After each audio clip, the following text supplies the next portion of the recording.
Japan के पूर्व प्रधानमंत्री शिंजो आबे की हत्या कर दी गई है।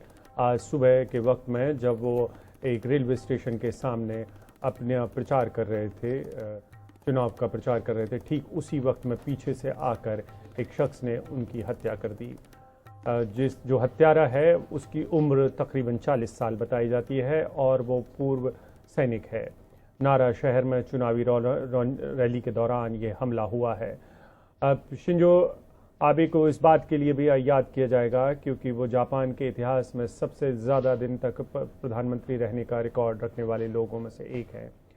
वो लंबे समय तक जापान में प्रधानमंत्री रहे और जब वो प्रधानमंत्री थे एक बार उन्होंने उससे अपनी तबीयत के चलते इस्तीफ़ा दिया था और उसके बाद जापान में लंबे वक्त तक अस्थिरता रही थी और उनके आने के बाद फिर से सियासी स्थिरता आई। तो शिंजो आबे को पूरी दुनिया इस वक्त में याद कर रही है। आज सुबह गोली लगी उन्हें और उसके बाद उन्हें हेलीकॉप्टर से अस्पताल शिफ्ट किया गया। ऐसा बताया जा रहा है कि जब उनको शिफ्ट किया गया उसके पहले ही उनकी मौत हो चुकी थी। अस्पताल आने के पहले ही भरे चौराहे पर भाषण देते वक्त में ये हत्या की गई है। उन्हें अस्पताल तो वक्त पर ले जाया जा सका लेकिन बचाया नहीं जा सका। भारत में कल एक दिन के राष्ट्रीय शोक का ऐलान किया गया है।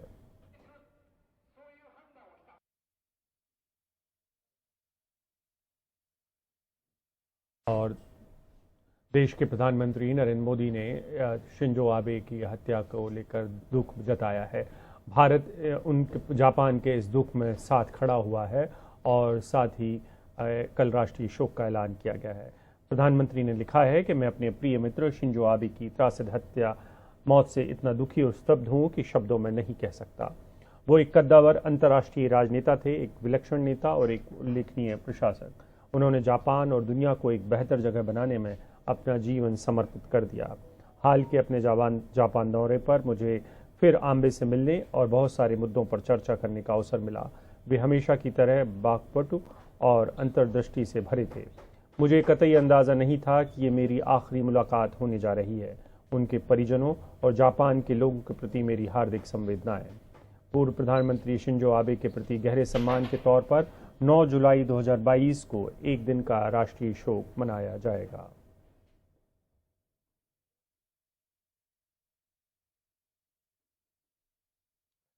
हमारे साथ हमारे साथी कादम्बनी शर्मा हैं, सीनियर एडिटर फॉरेन अफेयर्स, और हमारे साथ उमा शंकर भी हैं हमारे साथी जो विदेश मामलों पे आप लगातार उनको देखते रहे हैं। सबसे पहला सवाल कादम्बनी आपसे कि जो हत्या हुई है इस मामले में अभी और क्या क्या डिटेल्स जापान से सामने आ रहे हैं?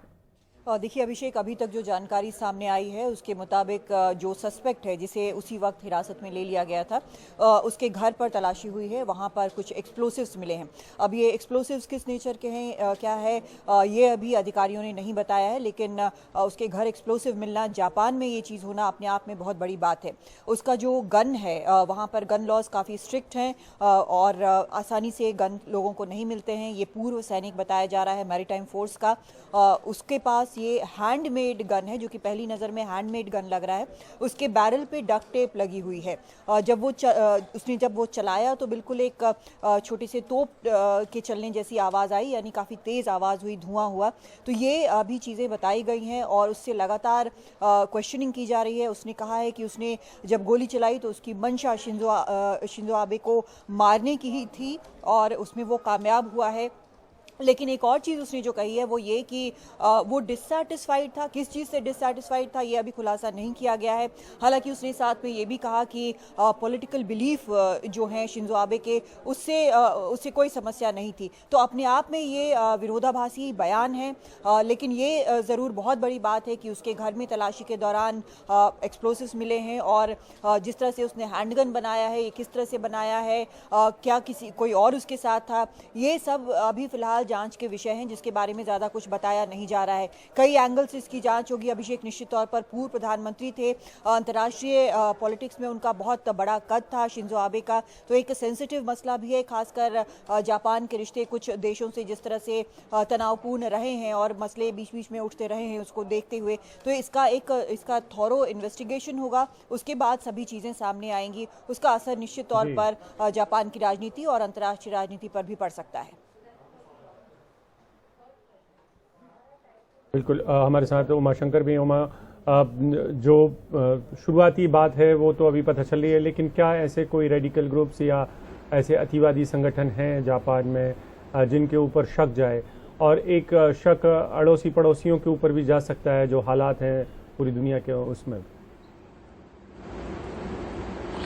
जी देखिए, आपसे थोड़ी देर पहले जापान के प्रधानमंत्री ने जो प्रेस कॉन्फ्रेंस की थी, जो बयान दिया था, उसमें उन्होंने साफ तौर पे ये कहा है कि कुछ अभी जानकारी नहीं है कि आखिरकार इसके पीछे कौन है। जो हमलावर पकड़ा गया है उससे बहुत ज़्यादा जानकारी अभी तक निकलकर सामने नहीं आई है। जाहिर सी बात है कि पूछताछ की प्रक्रिया चल रही होगी और जो मिसिंग डॉट्स हैं उसको जोड़ने की जो कवायद है वो भी चल रही होगी। लेकिन जिस तरफ आपका इशारा है अभिषेक की आस पड़ोस के जो मुल्क हैं, तो सोशल मीडिया पे जो एक बात देखी जा रही है वो ये कि चीन जैसे देश में इस हत्या के बाद सोशल मीडिया पे जो लोग हैं काफी खुशियां मना रहे हैं। हालांकि साजिश की जहां तक बात है उसमें कौन सा मुल्क शामिल है, क्या अंतर्राष्ट्रीय साजिश है भी या नहीं, इन सब बातों का अभी कोई जिक्र कहीं नहीं है और किसी तरह का जो लीड है वो यहां तक अभी नहीं पहुंचा है। लेकिन जो शुरुआती तौर पर देखने में आ रहा है वो हम रिपोर्ट कर रहे हैं, और वो ये कि चीन में इस हत्या के बाद से एक खुशी की लहर जैसी जो है वो देखी जा रही है। जाहिर सी बात है कि तनावपूर्ण रहे हैं चीन और जापान के संबंध, लेकिन ये एक हत्या की वजह हो ऐसी कोई बात अभी सामने नहीं आई है। जाहिर सी बात है कि जिस शख्स ने गोली चलाई है वो ही एक लीड दे सकता है, और क्योंकि पुलिस इस मामले में अभी तक आधिकारिक तौर पे कुछ नहीं कह रही है, प्रधानमंत्री जो हैं जापान के उन्होंने कुछ नहीं कहा है, ऐसे में कोई कयास लगाना उचित नहीं। लेकिन इतना जरूर है कि जिस तरीके से हत्या की गई है वो बहुत ही रेयर है कि इस तरह से जनसभा में जाकर और गोली चलाने को लेकर भी और शरीर में गोली लगने को लेकर भी कुछ कंफ्यूजन है, क्योंकि पहली गोली जो चली, जो वीडियो उपलब्ध है उसमें ये साफ नजर आ रहा है कि शख्स ने पीछे से गोली चलाई है। उसके बाद ये कहा जा रहा है कि शिंजो आबे गोली की दिशा में मुड़े जिधर से गोली चली, और तभी शख्स ने दूसरी गोली चलाई जो कि सीधा उनको आकर लगी और अधिक खून रिसने की वजह से उनकी मौत हुई। ये अस्पताल की प्रेस कॉन्फ्रेंस में ये बात कही गई है। तो जाहिर सी बात है कि हमलावर जो मारने की नीयत से आया था वो अपने मकसद में कामयाब रहा है, लेकिन क्यों आखिर उसने ऐसा किया, इस बात को लेकर पड़ताल अभी जारी है। अभिषेक, क्या शिंजो आबे को कोई खतरा था पहले, ऐसा खतरा, क्योंकि वो लंबे अरसे तक प्रधानमंत्री रहे हैं? क्या उनकी ऐसी कोई नीतियां थी जिनको लेकर जापान के अंदर कोई एक वर्ग नाराज रहा हो? जी देखिए, 2012 से 2020 तक उनका दूसरा कार्यकाल रहा। उससे पहले वो 2006 से 2007 तक प्रधानमंत्री रहे।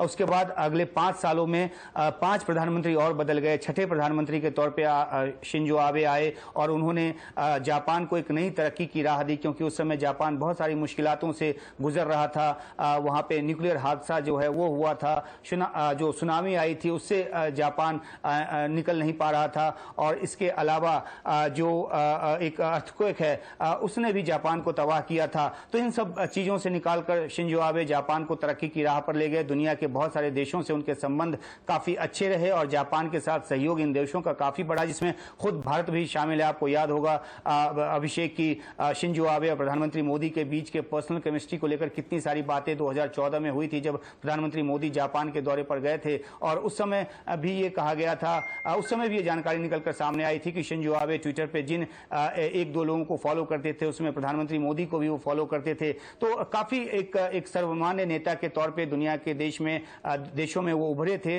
और ऐसे में उनकी दुश्मनी घरेलू तौर पर किसी से हो इस बात की संभावना नहीं के बराबर है। और खासतौर पे जब 2020 में उन्होंने खुद अपनी तरफ से पद त्याग दिया था स्वास्थ्य का हवाला देकर, और नए प्रधानमंत्री उस समय शुगा बने थे, तो ऐसे में कोई पॉलिटिकल राइवलरी की बात भी सामने नहीं आ रही है। लेकिन ये एक जांच का विषय है, और जब जापान के प्रधानमंत्री खुद कह रहे हैं कि कि अभी किसी तरह का कोई लीड नहीं है, कोई पुख्ता जानकारी नहीं है। तो ऐसे में ये तमाम जो है विश्लेषण की बातें हैं, देखना होगा कि कौन सा संगठन, अगर कोई संगठन है इसके पीछे तो, या फिर किस तरह की साजिश है जिसके तहत इस घटना को अंजाम दिया गया है और हमले में उनकी मौत हुई है। अभिषेक, बहुत बहुत शुक्रिया आपका उमाशंकर सिंह और कादम्बिनी शर्मा दोनों का। और जापान के नारा शहर में ये सब कांड हुआ है, हत्याकांड हुआ है। ठीक उसी वक्त में एक रैली हो रही थी और इस रैली के बारे में कितने लोगों को पता था ये नहीं पता है, लेकिन हमें एक चश्मदीद ने पूरा ब्यौरा दिया है कि किस तरीके से ये रेलवे स्टेशन के सामने वहाँ पर प्रचार होते हैं चुनाव के, ताकि ज़्यादा से ज़्यादा लोग उनको सुन सकें। बहुत ज़्यादा भीड़ नहीं थी, लेकिन जो हमलावर था उसे शायद सब कुछ पता था, उसे जगह पता थी। और पूरा ब्यौरा देखिए जापान के उस इलाके से, उस जगह से जहाँ पर शिंजो आबे की हत्या हुई है। शहर है, वैसे तो नारा प्रोविंसेस कहलाता है, समझ सकते हैं कि एक प्रदेश जैसा है लेकिन काफ़ी छोटा है। नारा प्रोविंसेस के नारा सिटी में ये घटना घटी और जो घटना स्थल के सबसे करीब स्टेशन है उसका नाम है यामातो साइडाइची। तो अभी मैं अपने स्थल से यामातो साइडाइची के लिए मैंने ट्रेन पकड़ी और अभी जो अगला स्टेशन है वो यामातो साइडाइची है। वहाँ उतर के मैं दिखाऊंगा कि जो घटना स्थल है उसके आसपास अभी क्या स्थिति है।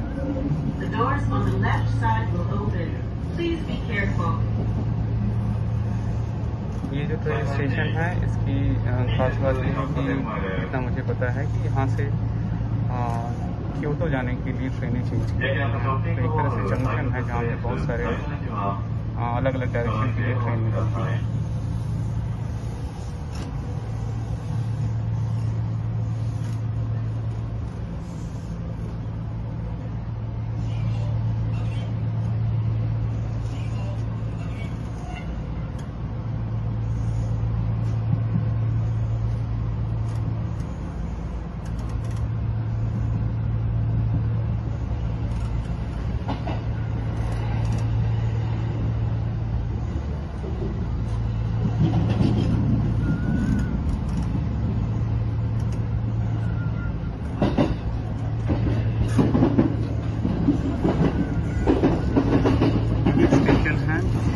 काफ़ी भीड़ दिखाई दे रही है, आप देख सकते हैं। मैं चल के दिखाता हूँ, स्टेशन के बाहर काफ़ी भीड़ बची है। ये घटना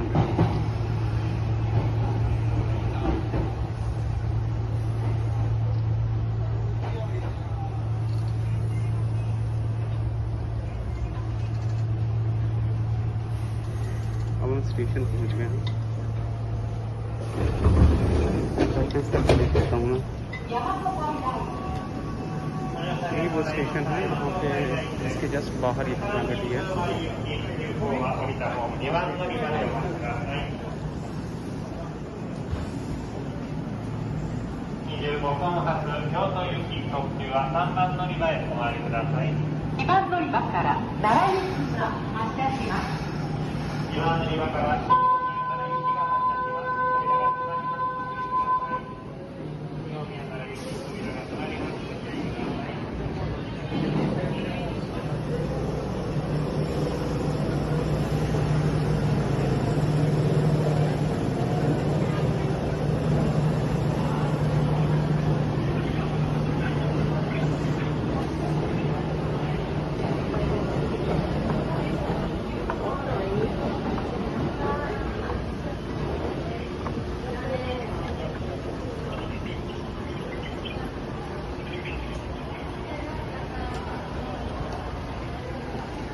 ये स्टेशन है, इसका ये सेंट्रल एग्जिट है। यहाँ से निकलते हैं, निकल के फिर दिखाता हूँ मैं कि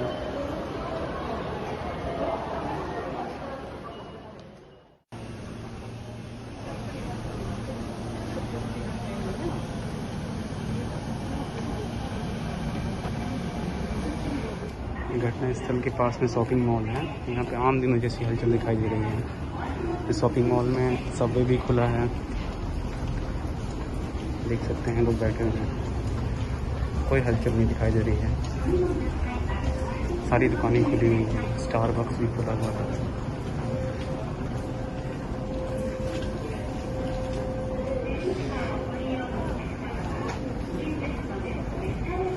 ये घटनास्थल से मुश्किल से 10 मीटर की दूरी पे शॉपिंग मॉल होगा, वहाँ पे ये स्टारबक्स है।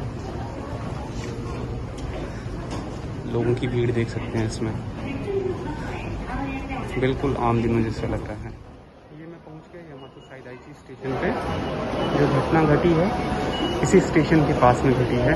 ये स्टेशन नारा प्रांत के नारा शहर में पड़ता है। तो मैं अभी नीचे ले चलता हूँ जहाँ पे ये घटना घटी है। आम दिनों की तुलना में ज़्यादा भीड़ दिखाई दे रही है। लोग ऊपर से अपने फ़ोन से वीडियो बना रहे हैं, देख रहे हैं।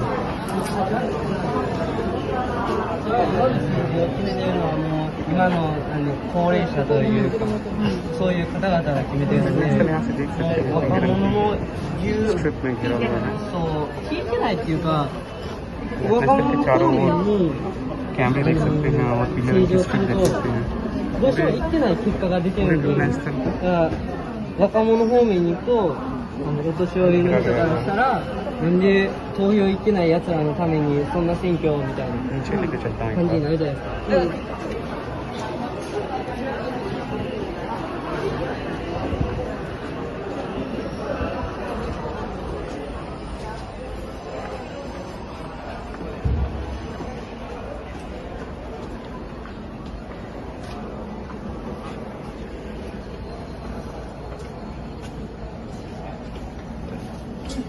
यहाँ पे कंस्ट्रक्शन भी चल रहा है।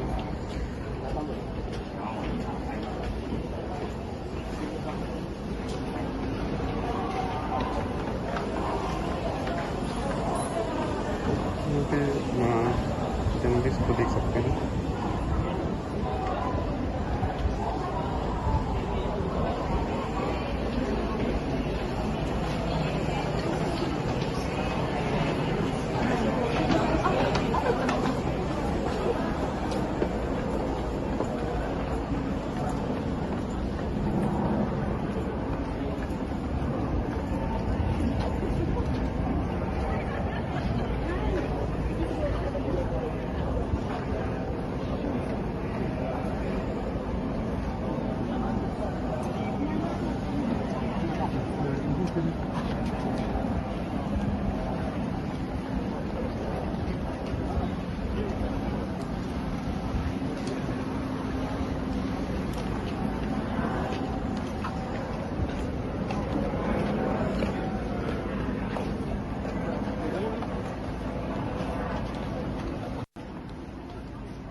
एग्जैक्ट घटना स्थल है।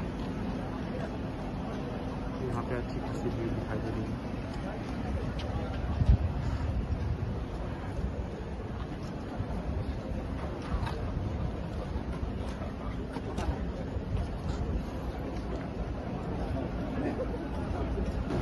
इसी घटना स्थल को मैं दूसरे साइड से दिखाता हूँ।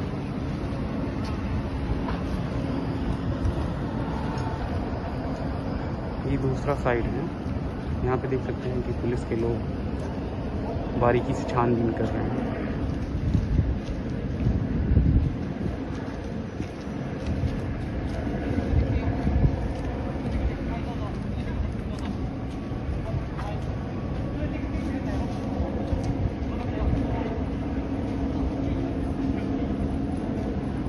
ये घटना स्थल है और यहीं पे रैली की जा रही थी।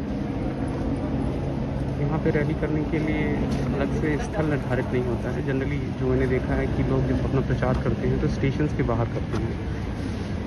स्टेशन के बाहर उन्हें अच्छी खासी भीड़ मिल जाती है जो लोग ऑफिस जा रहे होते हैं, और कई सारे लोग फिर सुनने के लिए खड़े हो जाते हैं। और रैलियाँ जो होती हैं कई बार शॉपिंग मॉल्स के बाहर। तो इस स्टेशन की खासियत ये है कि इस स्टेशन के दोनों साइड पे शॉपिंग मॉल है, तो यहाँ अच्छी खासी भीड़ इकट्ठा हो सकती है। तो शायद इसलिए ये जगह चुनी गई होगी। ये घटना स्थल है जहाँ हम देख सकते हैं कि कुछ पुलिस वाले लोग कुछ सर्च जैसा कर रहे हैं।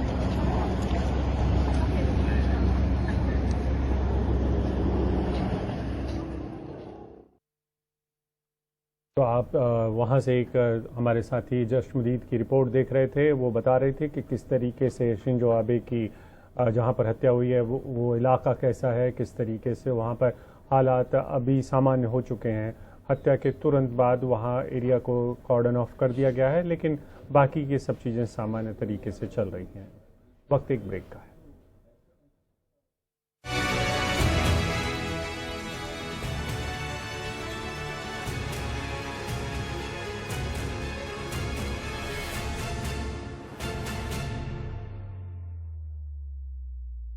सवाल इंडिया के में हम आज बात कर रहे हैं जुबैर की, जिनको जेल मिली है इस समय सीतापुर में। उत्तर प्रदेश में कई मामलों में उन्हें घुमाया जा रहा है एक शहर से दूसरे शहर तक। एक केस में आज सुप्रीम कोर्ट में उन्हें अंतरिम जमानत मिली है। सुप्रीम कोर्ट से जुबैर को ये राहत मिली है। इसके पहले उन्हें 2 कोर्ट से राहत नहीं मिली थी, लेकिन ये राहत सिर्फ और सिर्फ उत्तर प्रदेश के मामलों में मिली है। इसका मतलब ये नहीं है कि वो जेल से बाहर आ पाएंगे। उन्हें दिल्ली आना होगा और दिल्ली ने दरअसल उन्हें ट्रांजिट रिमांड पे दिया है इस समय उत्तर प्रदेश को, और वहाँ से वापस अब दिल्ली की अदालतों का भी सामना करना पड़ेगा। और ये मसला अभी अदालतों में रहने वाला है। लेकिन ये एक पत्रकार जुबैर हैं, दूसरे पत्रकार रोहित रंजन हैं, जिनका मामला भी आज सुप्रीम कोर्ट में पहुंचा हुआ था, और वहाँ से हिदायत मिली है सुप्रीम कोर्ट से कि इस पूरे केस में, यानी उनके केस में, कोई सख्त कदम ना उठाए राजस्थान और छत्तीसगढ़। इन दोनों जगहों पर कांग्रेस की सरकारें हैं। 5 दिन की अंतरिम बेल मिली है। दिल्ली वाले केस में ये बेल नहीं मिली है, ये एकदम से साफ है। इसी मसले पर आज बात करने के लिए हमारे साथ खास मेहमान है। आज का हमारा बड़ा सवाल है, जुबैर को एक केस में मिली राहत, तो आगे की राह क्या इतनी ही आसान होगी? और ये मसला सुप्रीम कोर्ट का भी है कि एक के बाद एक पत्रकारों को सुप्रीम कोर्ट पहुंचना पड़ रहा है, और वो किसी भी राय पसंद करने वाले व्यक्ति हो सकते हैं। यानी कि आप किस राय को रखते हैं ये महत्वपूर्ण नहीं है, लेकिन अगर आप एक ऐसे राज्य में हैं जहां पर दिल्ली में जो लोग बैठे हैं उनके विपक्ष में बैठे हुए हैं, तो और आपकी राज्य में सरकार है, तो आप मुकदमे अपने हिसाब से करते हैं। और ऐसा ही आरोप उत्तर प्रदेश और बाकी की सरकारों पर भी लग रहे हैं। तो आज के बड़े सवाल में हमारे साथ बात करने के लिए खास मेहमान हैं आलोक वत्स हैं, नेता हैं बीजेपी के, विराग गुप्ता हैं, एडवोकेट हैं, सुप्रीम कोर्ट के, कई बार आपने इनको संविधान के मसलों पर बात करते हुए सुना है। राधिका खेड़ा जी हैं, प्रवक्ता हैं कांग्रेस की। सबसे पहले आलोक जी, आपने मुझे लगता है कि सुना होगा सुप्रीम कोर्ट में जो आज बहस हुई है, उसमें जो सरकारी वकील हैं वो ये बताने की कोशिश कर रहे हैं कि एक जो संत हैं, कथित संत हैं, वो प्रतिष्ठित व्यक्ति हैं, जबकि उनके ऊपर केस दर्ज किया गया है। और उनको प्रतिष्ठित बताने के पीछे क्या तर्क हैं, या सरकार क्या मानती है, या आपको क्या लगता है कि वो प्रतिष्ठित क्यों है? देखिए, उनका जो पुराना इतिहास रहा है वो इस कदर नहीं बताता है कि वो उन्होंने कोई इस तरीके की गड़बड़ी की है, तो इसीलिए उसको मान के चल रहे हैं कि वो एक सीधे साधे संत हैं। और अगर उनके ऊपर किसी तरह का मामला आता है और उसमें उन खोजबीन में उस पर साबित हो जाता है, तब तो डेफिनेटली वो मुजरिम के तौर पर देखे जाएंगे। और जब तक वो नहीं प्रूव होता है, जब तक उनको मुजरिम मान लेना ये गलत होगा।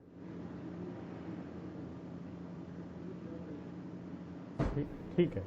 और जुबैर की गिरफ्तार एक शहर से दूसरे शहर आप लेके जा रहे हैं, क्या वो ऐसे दुर्दांत व्यक्ति हैं या अपराधी हैं, पेशेवर अपराधी हैं, जिसकी वजह से ये जो लड़ाई है सुप्रीम कोर्ट तक लड़नी पड़ जाए किसी भी व्यक्ति को?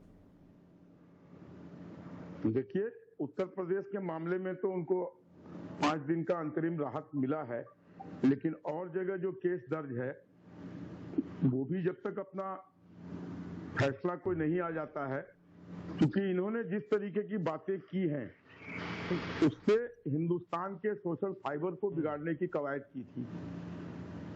और ये एक जगह नहीं, कितनी जगह से इसके ऊपर केस दर्ज हो गया है। तो इस पर जब तक कोई फैसला नहीं आ जाता सभी कोर्टों का, या तो सुप्रीम कोर्ट सबको क्लब करके एक ही जगह उस पर फैसला दे दे, लेकिन ऐसा तो हुआ नहीं है। तो इसलिए अभी इनका बाहर आना मसला आलोक जी, बिल्कुल आलोक जी, मसला तो ये भी है कि जुबैर क्या कर रहे थे। जुबैर ने जो ऑल्ट न्यूज़ पे किया उनमें उन्होंने बहुत सारे विष वमन करने वाले, जहर बोने वाले लोगों को एक्सपोज किया था और शायद इसकी सज़ा वो भुगत रहे हैं। खैर, राधिका जी, आप लोगों ने बड़ी बड़ी बातें की हैं कि लड़ना चाहिए। आप लोग जुबैर के साथ क्यों नहीं लड़ रहे हैं? अगर आपको लगता है कि वो उनका फ्रीडम ऑफ एक्सप्रेशन का मसला है, उनकी आज़ादी, बोलने की आज़ादी को कुचला जा रहा है, तो आप लोग उस तरीके से सिर्फ ट्वीट करके क्या होगा? पार्टी किसी भी तरीके से किसी भी व्यक्ति की, चाहे वो पत्रकार हो या आम नागरिक हो, हम बिलीव करते हैं फ्रीडम ऑफ स्पीच में, और ये हमारा सब इस देश में रहने वाले हर व्यक्ति का राइट है और हम उसमें बिलीव करते हैं और उसको वो कायम रहे, सबका फ्रीडम ऑफ स्पीच, उसमें भी बिलीव करते हैं। लेकिन अफसोस आज ये देश किस दौर से गुजर रहा है। अगर हम पूरे विश्व, क्योंकि बार बार कहा जाता है भारत का डंका पूरे विश्व में मोदी जी जाके बजा रहे, तो डंका किस तरीके से बज रहा है। अभी हाल ही में एक सर्वे आया था, विश्व में पूरे वर्ल्ड में रिपोर्ट आई थी कि 180 देशों में Bharat freedom of speech, press की फ्रीडम ऑफ स्पीच में 150 नंबर पे है।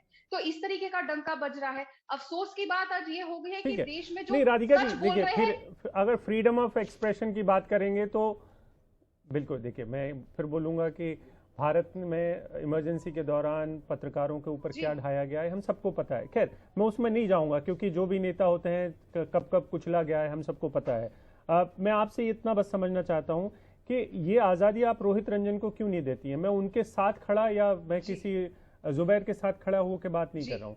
एक व्यक्ति ने अपने प्रोग्राम में कोई गलती की, किसी और ने गलती की नहीं, देखिए, किसी ने कोई गलती की और उसके बाद उन्होंने अपने प्रोग्राम में माफी मांग ली। मान लीजिए मसलन आज मैं कोई गलती कर लूं और मैं माफी मांग लूं, तो क्या मुझे माफ नहीं किया जाएगा?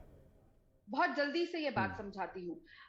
दोनों बहुत अलग अलग मुद्दे हैं। अफसोस की बात यह है कि इस समय जो सच बोलता है उसकी दवाज कुचली जाती है और जो झूठ परोसता है उसको सरकार मदद करती है कि उसके ऊपर केस ना हो, पूरे एक स्टेट की पुलिस उसको बचाने आ जाएगी। जो रोहित रंजन ने किया वो आप देखिएगा, एक प्राइम टाइम पे जी न्यूज ऐसा चैनल जो पूरे विश्व में देखा जाता है, वो वीडियो क्लिप आज भी सर आपके व्हाट्सएप पे भी आता होगा और लोग कहते होंगे देखिए राहुल जी ने झूठ कहा था, राहुल जी तो टेररिस्ट के साथ खड़े थे, उन्होंने टेंट कर दिया। क्या वो वीडियो जो लाखों करोड़ों अरबों मोबाइल में विश्व भर में जा चुका है, क्या एक माफी से वो वापस हो जाएगा? जो झूठ परोसा गया, एक आदमी की इमेज, एक लीडर की इमेज और एक ऐसे व्यक्ति की इमेज जिसने अपने परिवार में टेररिज्म को भुगता है, अपनी दादी हो या अपने पिताजी हो जो इस देश की सेवा करते करते टेररिस्ट के हाथ मारे गए, उसके लिए आप ऐसा झूठ बरस रहे हैं। तो एक चाहे कोई भी हो, freedom of speech comes with responsibilities. बिल्कुल, आज थोड़े से वक्त की कमी है, मैं आऊंगा कभी फिर इस मसले पे हम कांग्रेस की भी बात करेंगे। विराग जी,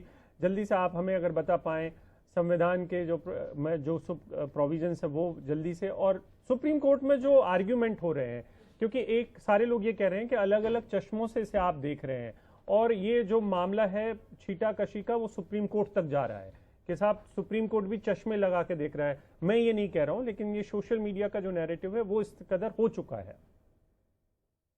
अभिषेक जी, आपके कार्यक्रम का नाम सवाल इंडिया का है और मैं 4 सवाल एक एक लाइन में खड़ा करूंगा।